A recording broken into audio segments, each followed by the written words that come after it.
Okay, so you can see that we are generating out some data and displaying these numbers that have been generated. So let's refresh a couple of times and see if these change. Yet they are in fact changing.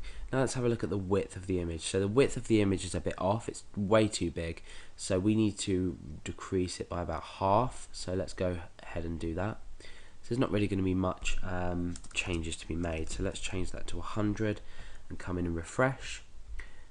Okay, so that looks about right actually. Our image size, that's the problem, because we might have slightly longer characters. So let's change this to 120 just to be safe. Maybe 110. So it's just a matter of fiddling around with things until you're happy. So I'm quite happy with this. Now the only problem with this is that we need to generate some kind of noise.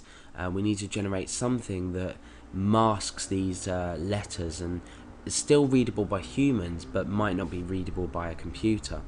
So let's come down to just after we set our text color, because the function that we're going to be using is going to require a text color in there, and the function that we're going to be using is image line, and this image line function takes a few parameters. I'll just explain the function before we continue.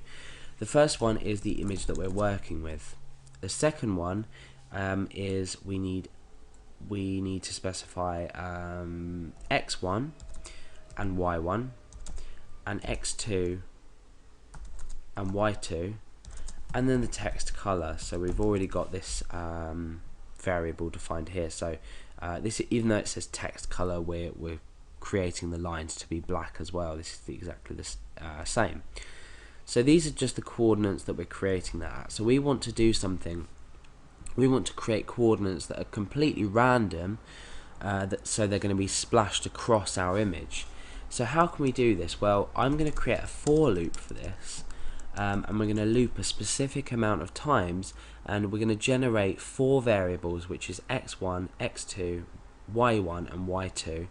And then what we're going to do is we're going to put these into the image line function in order to generate random lines with different coordinates that are going to be, chopping and changing each time. So we've created a for loop, the skeleton for our for loop.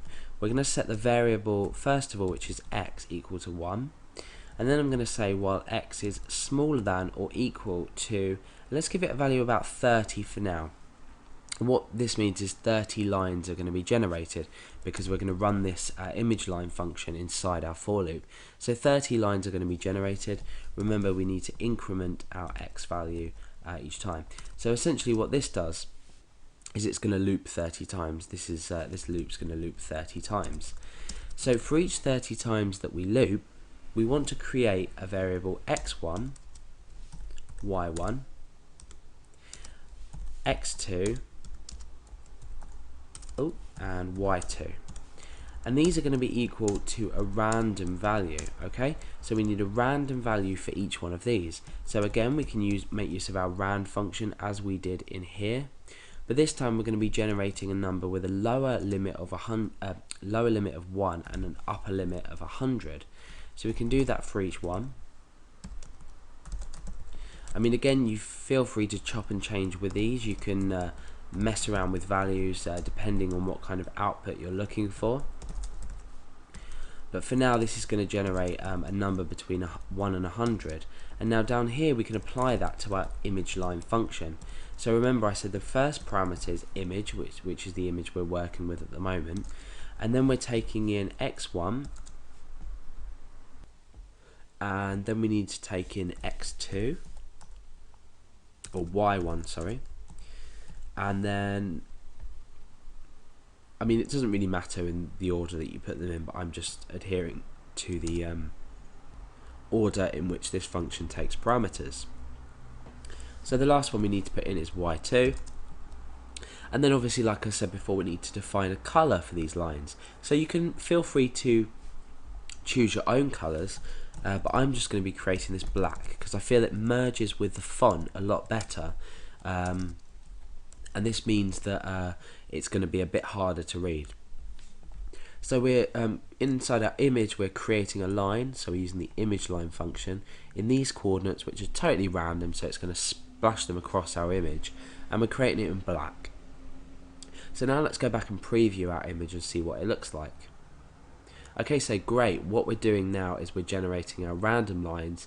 They're all across our image, and it's quite hard to see the numbers, but if you do look carefully, you can still make them out. I think this one is 3, 9, it's either a 7 or a 1 and 3. Some are going to be harder to read than others. I think this is 6, 4, 1, 1.